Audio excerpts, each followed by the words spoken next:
آج کا ٹاپک وہ اعمال، وہ کام جو دلوں کو اللہ کے ساتھ جوڑ دیں، یعنی اللہ کی سچی محبت نصیب ہو ہمیں، اور اللہ کی معرفت، اس کی محبت ہم پر واجب ہے. ہم مومن ہیں، وہ ہمارا رب ہے، وہ پیدا کرنے والا ہے. سب کچھ تو اسی نے دی ہے، صحت، مال، اولاد، خوبصورت زندگی. کسی کو اللہ نے مال سے نوازا ہے، کسی کو ذہین بنا دی ہے، کسی کو یعنی کوئی بڑی مہارت سے کام کر رہا ہے، اپنی جو ارن کرنے کی جو صلاحیتیں ہیں وہ بڑی زبردست ہیں. کسی کو اللہ نے ظاہری خوبصورتی سے نواز دی. تو یہ سب اس کی بلیسنگز ہیں، نعمتیں ہیں، اس کا کرم اور فضل. اور ہمیں معلوم ہے کہ رزق میں صرف مال ہی نہیں آ رہا، جو کچھ اللہ نے ہمیں دے رکھا ہے وہ سب اس کا رزق ہے. اور ان میں سب سے بڑھ کر چوٹی کی چیز کیا آ رہی ہے؟ ایمان. اللہ تعالیٰ نے ہمیں ایمان والا بنایا. بات یہ ہے کہ عمل میں ہمیں پیچھے نہیں رہنا. کچھ ایسی احادیث کو دیکھ کے جو زبردست یعنی جو کلمے کی بیس پر آ رہی ہیں کہ کلمہ کی کیا اہمیت ہوگی اس دن. کلمہ لا الہ الا اللہ. اللہ تعالیٰ ہمیں ایمان کی حالت پر موت دے. بس اللہ تعالیٰ مسلمانی کی حالت میں ہمیں لے جائے. یعنی ایک دوسری طرف بات دیکھی جائے تو کافروں کے لیے جو کہ کفر کی حالت میں ہی مر گئے، انہیں کفر پر ہی موت آئی، تو ان پر اللہ کی لعنت. اور انہوں نے کیسے بھی اعمال کیے ہوں، اللہ نے قرآن میں کہہ دیا ہے اللہ ایکسیپٹ نہیں کرے گا. تو یہ اللہ کا بڑا فضل ہے، سب سے بڑی نعمت، سب سے بڑی نعمت کہ اللہ نے ایمان والا بنایا. یا رب الحمدللہ الحمدللہ. کہ یہ کیونکہ حدیث سے میں یہ بات لے رہی ہوں نا، حدیث میں الفاظ آتے ہیں کہ آپ صلی اللہ علیہ وسلم نے فرمایا کہ ایمان اور یہ جو فری ٹائم ہے، یہ دو بڑی نعمتیں ہیں، بہت بڑی نعمتیں ہیں. اور انسان ان دونوں کے بارے میں ہی غفلت میں ہے. یعنی اپنا ایمان بھی گوار ہوتے ہیں. ایمان کبھی بڑھتا ہے نا، کبھی گھٹتا ہے. قرآن سے بھی پتہ چلتا ہے کہ ایمان بڑھ گیا ایمان والوں کا، ٹھیک ہے نا. تو کیا ہے کہ اپنے ہم جو کرتوت کر رہے ہوتے ہیں ان سے ایمان کو ضائع کر رہے ہوتے ہیں. اب نمازیں ضائع کرنا کیا ہے؟ اللہ نے کہہ دیا نا سورہ بقرہ میں دوسرے پارے میں بات آتی ہے، ایمان، نمازوں کو ایمان سے تعبیر کیا گیا.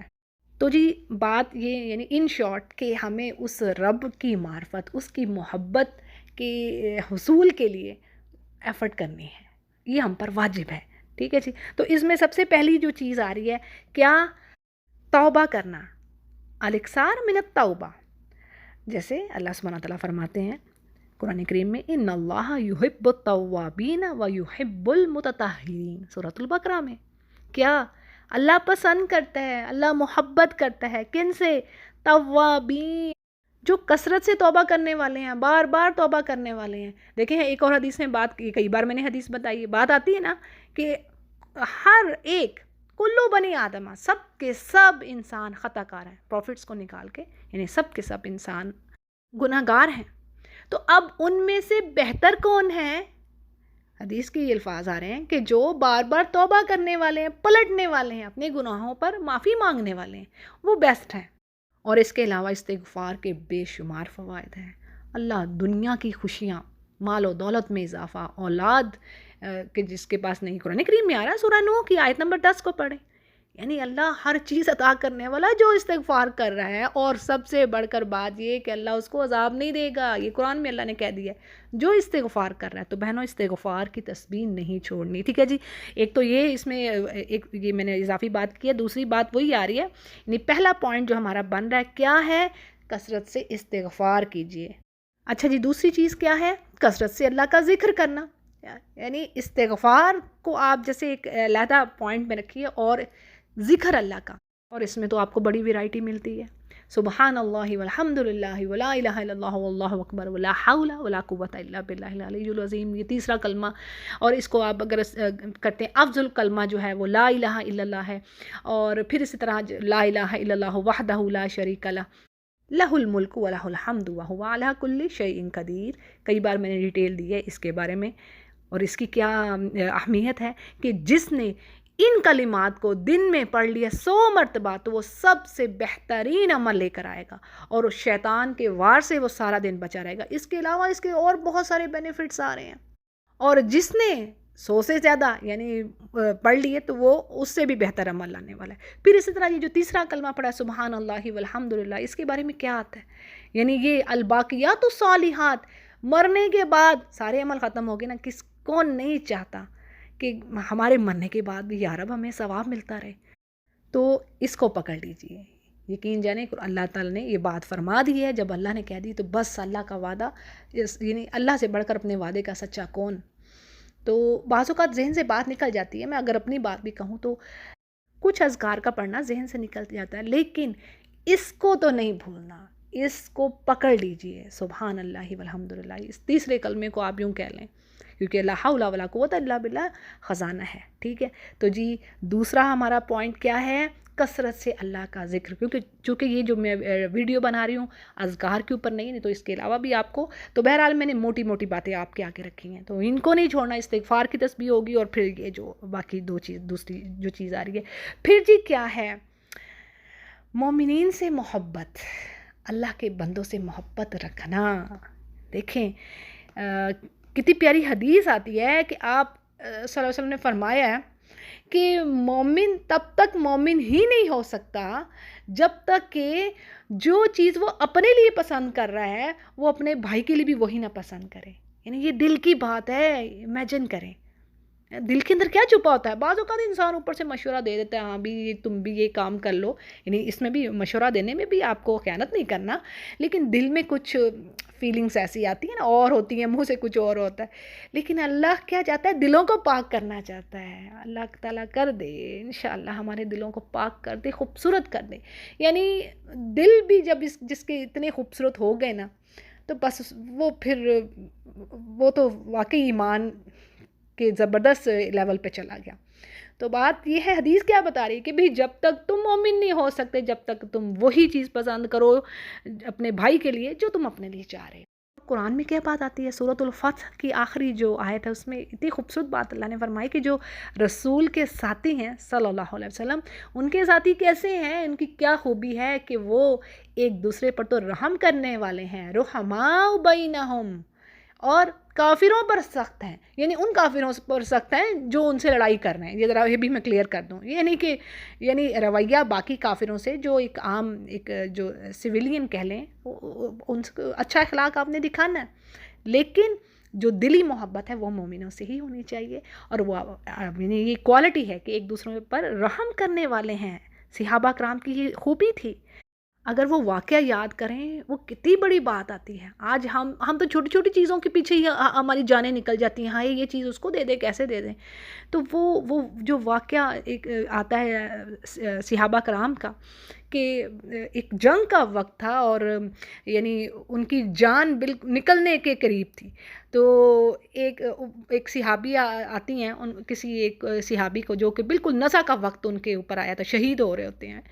تو وہ صحابیہ ان کو پانی پلانے لگتی ہیں. تو وہ کہتے ہیں کہ مجھ سے پہلے میرے اس ساتھی کو پانی پلا دو، یعنی جو دور دوسری طرف وہ تڑپ رہا ہوتا ہے، وہ بھی یعنی ان پر بھی نزع کا ہی وقت ہوتا ہے. تو وہ پانی لے کے اس کی طرف جاتی ہیں، دوسری طرف بھاگی جاتی ہیں. تو جب وہ ان کو پانی پلانے لگتی ہیں وہ آگے سے کہتے ہیں کہ میرے دوسرے ساتھی کو پانی پلا دو، جو کہ یعنی وہ بھی اسی حالت میں ہوتے ہیں، یعنی وہ بھی تڑپ رہے ہوتے ہیں. تو ان دا اینڈ کیا ہوتا ہے کہ وہ تینوں کی جانیں نکل جاتی ہیں. لیکن ہمارے لیے لیسن کہ اس وقت پر بھی وہ ایک دوسرے کا خیال کر رہے ہیں، ایک دوسرے کے لیے قربانی دے رہے ہوتے ہیں. کتنی بڑی بات ہے. پڑھنے اور سننے میں ہمیں یہ ہلکی سی لگ رہی ہے، لیکن یہ پہاڑ جتنی عظیم قربانی ہے. یہاں کیا پتہ چل رہا ہے یہ ہمارے لیے ہے. وہ ان میں کیا جذبے تھے، کیا خوبصورت ان کا ایمان تھا. تو اس کے لیے دعا بھی بتا دی پروفٹ صلی اللہ علیہ وسلم نے کہ اللہ کی محبت کیسے مانگنی ہے، اور جن سے اللہ محبت کرتا ہے ان کی محبت بھی. جیسے کہ دعا کے الفاظ ہیں، اللہم انی اسألک حبک وحب من یحبک والعمل الذی یبلغنی حبک اللہم اجعل حبک احب الی من نفسی واہلی ومن الماء البارد. یعنی اللہ میں تجھ سے تیری محبت مانگتی ہوں اور اس کی محبت جس سے تو محبت کرتا ہے، اور وہ عمل یعنی جو مجھے تیری محبت تک لے جائے. یعنی میں ایسا عمل مانگتی ہوں، اور اللہ تعالیٰ مجھے ایسا کر دے کہ تیری محبت مجھے ہر چیز سے بڑھ کر، یعنی مجھے میرے نفس سے، میرے اہل خانہ سے، اور مجھے ٹھنڈے پانی سے بھی زیادہ محبوب ہو جائے. یعنی تیری محبت ہر چیز سے بڑھ کر ہو جائے. بہت ہی خوبصورت دعا ہے، اس کو یاد کریں اور ضرور پڑھا کریں. اچھا جی، یہ ہو گیا تیسرا پوائنٹ ہمارا، مومنین سے محبت. پھر جی چوتھی چیز کیا آ رہی ہے؟ فرائض کا ادا کرنا اور دین کے علم کے لیے نکلنا، دین کا علم سیکھنا. کیونکہ جو سچی نیت سے یعنی اللہ کی خاطر فی سبیل اللہ، علم کا حاصل کرنا بھی فی سبیل اللہ ہے، اللہ کی راہ میں، یعنی اگر کوئی سچی نیت سے علم حاصل کرنے کے لیے یعنی دین کا علم حاصل کر کے لوگوں کو سکھانے کے لیے، لوگوں کو نفع دینے کے لیے اور اپنی آخرت سنوارنے کے لیے، یعنی اس کا اور کوئی پرپس نہیں ہے، کوئی اور آبجیکٹیو نہیں ہے، نہ دنیا کمانا ہے، نہ فیم حاصل کرنا ہے، کیا ہے؟ اللہ کو راضی کرنا اور اللہ کی جنت لینا. تو اس کے لیے اگر وہ ایفرٹ کر رہا ہے تو اس کو ایک تو حدیث میں یہ بھی بات آتی ہے کہ اس کو حج جتنا ثواب ملتا ہے، یہ چھوٹی بات نہیں ہے. پھر اسی طرح فرشتے اس کے راستے میں پر بچھاتے ہیں، جنت کا راستہ اللہ اس کے لیے آسان کر دیتا ہے. تو جی دین کا علم سیکھیے اور سکھائیے. بہترین وہ ہے، حدیث میں بات ہے نا کہ تم میں سے بہترین وہ ہے جو دین علم کو سیکھے اور سکھائے. اور اس کے علاوہ بھی اور بھی چیزیں ہیں کہ جو یعنی بیسٹ اخلاق میں جو بیسٹ ہے وہ بیسٹ ہے تم میں سے. ٹھیک ہے، تو اب دیکھیں جس سے اللہ نے محبت کر لی انشاءاللہ، جس کو اللہ کی محبت مل گئی تو اس کو دنیا کی یعنی دنیا اس کے پاؤں کے نیچے کیا ہے. جیسے حدیث ہے ہمیں پتہ چلتا ہے، مسلم کی حدیث ہے، ابو ہریرہ اس کو روایت کرتے ہیں، ان اللہ اذا احب عبدا دعا جبریل فقال انی احب فلانا فاحب. یعنی ترجمہ آپ کے آگے رکھتے ہیں کہ جب اللہ کسی بندے سے محبت کرتا ہے تو جبریل کو وہ کہتے ہیں کہ میں فلاں بندے سے محبت رکھتا ہوں تو آپ بھی اس سے محبت رکھیے. بس جبریل علیہ السلام اس سے محبت کرتے ہیں. پھر جبریل علیہ السلام منادی یعنی وہ پکارتے ہیں آسمان میں، آسمان والوں سے کہتے ہیں فیقول ان اللہ یحب فلانا، یعنی اللہ فلاں سے محبت رکھتا ہے پس تم سب بھی اس سے محبت کرو. پھر کیا ہے جی؟ فیحب اہل السماء، تو اس سے جو آسمان والے ہیں وہ بھی محبت کرتے ہیں. اور پھر اسی طرح زمین پر بھی لوگ اس کو محبت کرتے ہیں، اسے ایکسیپٹ کرتے ہیں. یعنی اللہ نہ صرف آسمانوں پر بلکہ زمین پر بھی اس کی عزت و تکریم میں اضافہ کرتے ہیں. تو سبحان اللہ، یہ کتنی بڑی سعادت ہے، کتنا یعنی اللہ کا پلیئر ملنا، اس کی محبت. تو اللہ سے دعا ہے کہ اللہ تعالی ہم سب کو اپنی محبت ہمارے دلوں میں جما دے اور اس پر قائم رکھے اور اپنی جنت میں لے جائے بے حساب. ہمارے تو کام ہی ایسے نہیں ہیں، بس اسی کی توفیق، اسی کی طرف سے کرم اور مدد ہے. وآخر دعوانا ان الحمد للہ رب العالمین.